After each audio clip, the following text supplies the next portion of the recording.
नमस्कार, हिंद एक्सप्रेस देख रहे हैं आप और अभी हम सीतामढ़ी ज़िले में मौजूद हैं और नया जो बजट आया है उस पर बातचीत करने के लिए हमारे साथ मौजूद हैं संजय संघर्ष सिंह जी। तो कल जो है वित्त मंत्री ने तारकिशोर प्रसाद जी ने बजट पेश किया है, क्या कुछ उसकी खास बातें रही हैं, कितने संतुष्ट हैं आम लोग, इन सभी चीज़ों पर हम बातचीत करेंगे। बहुत स्वागत है सर आपका। धन्यवाद आपका और आपके पूरी टीम का। जहाँ तक बात बजट की है, बिहार का बजट पेश हुआ है। बजट तो कोई भी सरकार होती है तो लुभावना ही पेश करती है और बजट के बाद प्रतिक्रिया भी एकदम पहले से तय होता है। जो विपक्ष होता है वो कटाक्ष करता है कि बजट बढ़िया नहीं है और जो सत्ता पक्ष है वो कहता है कि बजट बहुत बढ़िया है। लेकिन जो मेरा है वो तीसरा पक्ष है। मेरा यह है कि अगर आप घर के मुखिया हैं और आपने बजट बना लिया कि बच्चे के पढ़ाई पर हम अपनी आमदनी का 40% खर्चा करेंगे, 5 साल में हुआ कि नहीं हुआ खर्चा, यह एक विषय होता है।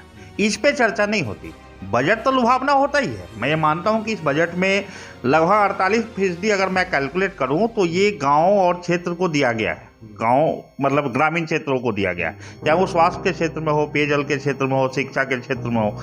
ठीक है, ये अच्छी चीज़ है। लेकिन सवाल है कि आप देखिए तमाम मंत्रालय में उसका बजट धरा का धरा रह जाता है और वो उसका क्रियान्वयन नहीं हो पाता। मतलब शिक्षा का बहुत बड़ा बजट बना दिया और पता चला कि व्यवस्था स्कूल में आज भी कई स्कूल ऐसे हैं जहाँ शौचालय तक नहीं है और लड़कियां जो है वो बाजू में खेत में जाती हैं। कई ऐसे घटनाएं भी हुई हैं। तो सवाल यह है कि उस बजट का क्या करें। स्वास्थ्य का बजट बहुत बढ़िया है, लेकिन स्थिति यह है कि कोविड को तो छोड़ दीजिए, उस समय तो कुछ था ही नहीं। सामान्य दिनों में भी कहीं एम्बुलेंस के बिना मौत हो जाती है। तो अभी सदर सीतामढ़ी में ही आपने देखा होगा कि एक डेड बॉडी को उनके परिवार के लोग उठाकर खुद से टेम्पू में डालकर लेके गए और एम्बुलेंस खड़ी थी तो किसी का पहिया गायब था, तो किसी में डीजल पेट्रोल नहीं था, तो किसी पर ड्राइवर नहीं था। तो सवाल यह है कि सवाल हम बजट से खुश होने वाले नहीं हैं। बजट तो बढ़िया ही होता है भाई। अधिकारी कर्मचारी जो होते हैं, वित्त विभाग अपने हिसाब से तो बहुत बढ़िया प्रस्तुत करता है। बजट हो गया आपके मकान का पेंट जैसा कि पेंट बहुत बढ़िया है। सवाल है कि उसकी दीवारें कैसी है, उसका नींव कैसा है, उसका ईंट कैसा है, उसका कंक्रीट कैसा है। मजबूती तो वहाँ से तय होगी ना। बजट के लिए मैं धन्यवाद देता हूँ सरकार को कि बजट बहुत बढ़िया लाया है। लेकिन क्या इसके साथ कोई रिपोर्ट लगी है कि पिछली बार का जो बजट था, पिछले साल का जो बजट था, उसका कितना % क्रियान्वयन हुआ। विभागों में आप बजट तो दे देते हैं, विभाग खर्चा नहीं कर पाता। तो ये जो उदासीनता है, इस पे ना सत्ता सोचती है ना विपक्ष सोचता है। विपक्ष क्यों नहीं ऑडिट कराता कि भाई पिछली बार का बजट का कितना % खर्च हुआ है। और मैं तो कहता हूँ सरकार अगर पिछले बजट का कुछ पैसा जो मंत्रालय खर्च नहीं कर पाया है, एक रूल लाना चाहिए, एक नियमावली बनानी चाहिए, सदन से इसको पास करना चाहिए कि वो उस विभाग का मंत्री न रहे कम से कम, बल्कि उसको मंत्री पद न दिया जाए आगे से, और जो राशि शेष है वो अपने आप इस बजट में जुड़ जाए। जैसे पिछले बार मान लीजिए कि अभी जैसे 2 करोड़ 38 लाख समथिंग करोड़ का बजट है। ठीक है, मान लीजिए अगर पिछले साल का 1000 करोड़ खर्चा नहीं हुआ तो इसमें काहे नहीं जुड़ जाएगा। जब ये जुड़ने लगे तो अपने अभी बजट सही हो जाए। चाहे ये बजट केंद्र का हो या राज्य का हो, पिछले 5 वर्षीय या 1 वर्षीय बजट में आपने एक राशि तय की, मान लीजिए उसका आप 70% ही खर्चा कर पाए तो 30% बच गया ना। वो चाहे शिक्षा विभाग के लिए बचा हो, स्वास्थ्य में बचा हो, या मतलब जनरल एडमिनिस्ट्रेशन में बचा हो, जिसमें भी बचा है वो राशि अपने आप अगला बजट में जुड़ जाएगा। ऐसा प्रावधान कानून में लाना होगा, तब जाके सरकार कोई भी रहेगी, पीछे का जितना बचा हुआ राशि है कम से कम नए बजट में जुड़ जाएगा। और जब तक ऐसा नहीं होता तब तक तो बस हर बजट में ताली बजाया जा सकता है। सत्ता ताली बजाती है, विपक्ष उसका कटाक्ष करता है। हम जैसा शख्स ये सोचता है कि बजट बना के ही क्या करोगे। गार्जियन ने कहा कि हम बच्चों के स्वास्थ्य पे हमारे इनकम का 20% खर्चा कर देंगे और पता चले दवाई के बिना कोई मर गया, तो उस बजट की तो उपयोगिता नहीं है। कहीं ना कहीं इस पर परिवर्तन लाना होगा सोच में। उद्योग लगाने की बात कही गई है, क्या लग रहा है रोजगार सुधरेगी उससे? बेरोजगारी जो है वो खत्म हो पाएगी?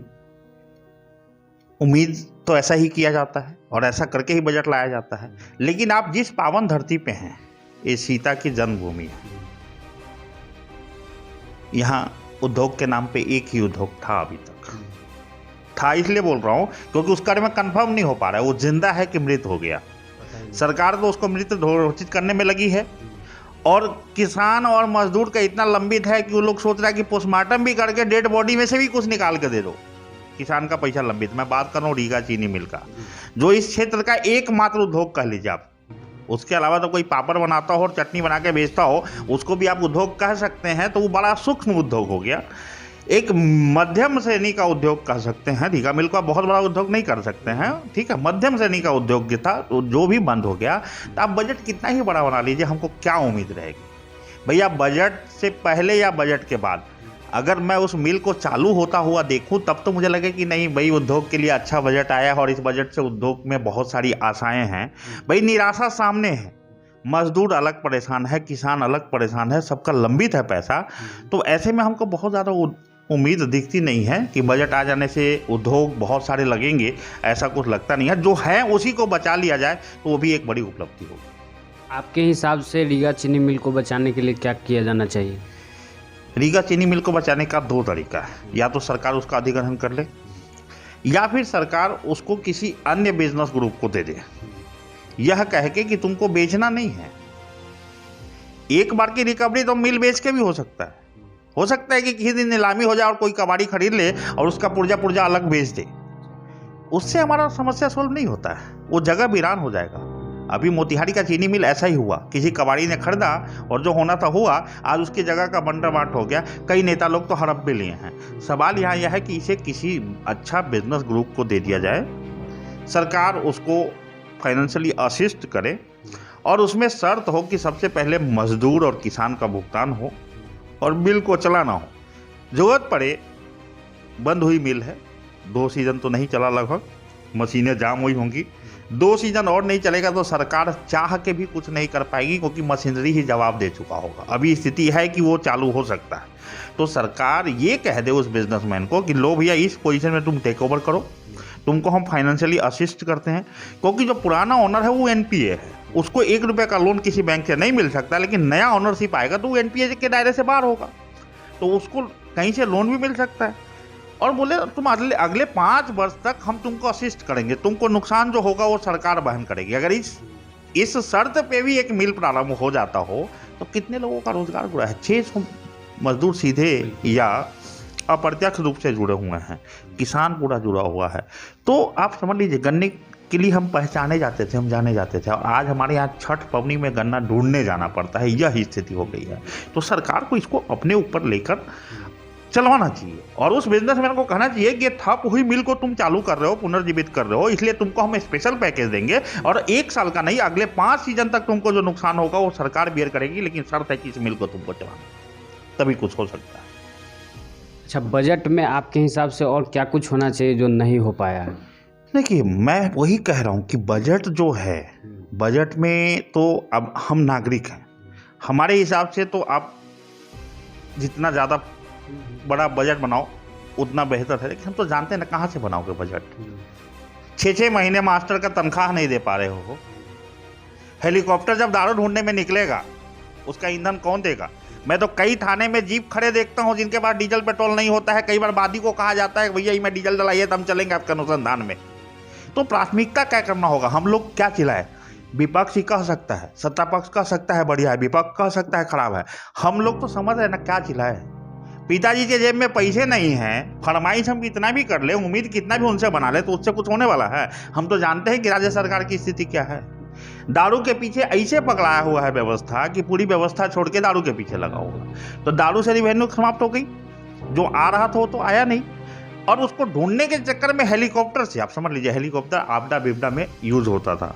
कभी बाढ़ आ गया तो सर्वेक्षण का काम आता था, कभी चूड़ा मीठा पहुंचाने के लिए जिस हेलीकॉप्टर का उपयोग करते थे, आज अब बताइए कि यह स्थिति है कि हॉस्पिटल में एम्बुलेंस नहीं दे पा रहे हैं, लेकिन दारू ढूंढने के लिए हम हेलीकॉप्टर दे पा रहे हैं। ठीक है ना? तो हम ड्रोन से उसकी निगरानी करा रहे हैं। आप जानते हैं ड्रोन उड़ाने के लिए कितने एक्सपर्ट लोग चाहिए होते हैं और कितना हाईली पेड होता है। आपका एक कार्यक्रम हो, एक शादी हो, उसमें ड्रोन की बात की जाए तो 25,000, 30,000, 50,000 की बात करता है। यहाँ 24 घंटा ड्रोन चलेगा, पैसा कहाँ से आ रहा है? बजटवा का सब पैसा तो उसी में घुस गया। इस बजट में दारू बंदी को सफल बनाने के लिए कितने का बजट रखा गया, ही सरकार अगर डिक्लेयर कर देता तो पूरी कहानी समाप्त हो जाती। उसका कोई बजट नहीं। मतलब इस राज्य में सबसे बड़ी स्थिति क्या है इस देश में? अभी जो लोकतंत्र लोग कहते हैं, किताब कहती है कि लोकतंत्र है, लेकिन मेरे हिसाब से ही लोकतंत्र वाला राजतंत्र है। इसमें अपने जिद के लिए जो सत्ता में बैठा है वो कुछ भी कर सकता है। मंत्री संतरी की स्थिति यह है, जो सही कार्य भी नहीं हो रहा हो तो आप समझ लीजिए कि मंत्री नहीं चाहता, और मंत्री चाह ले तो असंभव भी यहाँ संभव हो जाता है। मेरा यह कहना है कि सरकार अपनी प्राथमिकता ही तय नहीं कर पा रही है। मुझे तो लग रहा है कि सब बजट कागज पे ही रह जाएगा अगर सरकार इसी तरीके से आज ड्रोन और हेलीकॉप्टर लेकर केवल दारू के पीछे पड़ी रहेगी। तो हो सकता है आने वाले समय में राफेल लेकर उड़ाया जाए कि भैया जहां दारू पीते हुए दिख जाऊंगा एगो बम छोड़ देना, कहानी है खत्म। कल का सुने हैं मद्य निषेध का? मद्य निषेध ने कहा कि अगर आप दारू पिए हैं और पकड़ा गए हैं तो घबराइए नहीं, आपको जेल जाने से आप बच सकते हैं, लेकिन शर्त है कि आपको उस दारू माफिया को पकड़वाना होगा। अब सवाल यहाँ पे यह है कि जो दारू माफिया को पकड़वा देगा, अगली बार सरकार उसको बॉडीगार्ड देगी, वो गोली खाएगा, जेल जाएगा तो 2 महीने में 1 महीने में छूट के आएगा। लेकिन अगर वो दारू जिससे खरीदा है उसका पकड़वा देगा, उसका सिंडिकेट, वो पकड़वाएगा अगले सिंडिकेट को। और आप क्या समझते हैं, एक से खूंखार अपराधी और राजनीतिक रसूख वाले लोग इस दारू के धंधे में हैं। जो सिंडिकेट को धरवाएगा वो जेल से तो मुक्त हो जाएगा, लेकिन हो सकता है वो दुनिया से मुक्त हो जाए, क्योंकि वो छोड़ेगा थोड़े। जिसका लाखों का माल पकड़ाएगा तो गोली मारेगा ना। तो सरकार बिना कुछ सोचे अपने हिसाब से व्यवस्थाएं बनाती जा रही है। हम ये मानते हैं कि दारू पीना सामाजिक बुराई है, लेकिन हम ये मानते हैं कि केवल इस एक सामाजिक बुराई को समाप्त करने के लिए तमाम बुराई ओढ़ ली जाए, ये भी जायज़ नहीं। तो इसलिए हमको लगता है कि बजट जो है, हम जैसे लोग असिस्ट करते हैं ईयर एंड में कि काम क्या हुआ। पिछली बार भी तो बजट बना होगा ना, तो अगर पिछली बार के कार्यों से हम संतुष्ट नहीं हैं तो हम इस बजट से क्या उम्मीद करें। धरातल की बात यही है कि बजट कुछ ही बन जाए, धरातल में क्रियान्वयन क्या होता है वो महत्वपूर्ण होता है। आज निगम का इतना बजट था, नगर परिषद का बजट था, कल आपने देखा होगा हम लोग धरना पे बैठे थे। काहे ले बैठे थे? बजट था तब नहीं वो अधिकारी कर्मचारी 2 करोड़ का पेमेंट कर दिया और उस वेंडर को पेमेंट कर दिया जिसका 6 महीने से पेमेंट बचल था। आज निगम चुनाव में हम लोग जानबूझकर की पर्सन का रोल अदा करना चाहते हैं। हम चुनाव नहीं लड़ना चाहते, लेकिन हम लड़ना चाहते हैं, हम सही उम्मीदवार को लाना चाहते हैं। क्यों? क्योंकि जनता इस बार मेयर का चुनाव खुद करेगी। आप बताइए, किसी नगर परिषद अध्यक्ष, उपाध्यक्ष, सभापति, पार्षद के सहमति के बिना किसी को कॉन्ट्रैक्ट तो नहीं दिया जा सकता। और वो कॉन्ट्रैक्ट का पेपर हमने आपको दिखाया था कि उस पर रेट डला ही नहीं है। आपके घर में 2000 रुपये महीने का नौकर रखना हो तो आप 4 बार सोचते हैं कि आपका बजट कितना है और इसको देना कितना है, और तब जाके तय करते हैं उससे। और आप सरकारी पैसे कैसे ही, तो यहाँ भी तो बजट ही था ना, पैसा था तब ना दिया गया। इससे बढ़िया होता कि फंड ना होता, कम से कम एक भ्रष्टाचारी कंपनी को पेमेंट तो नहीं होता। 6 महीने का लंबित था, 6 साल तक जांच होती, कार्रवाई होता।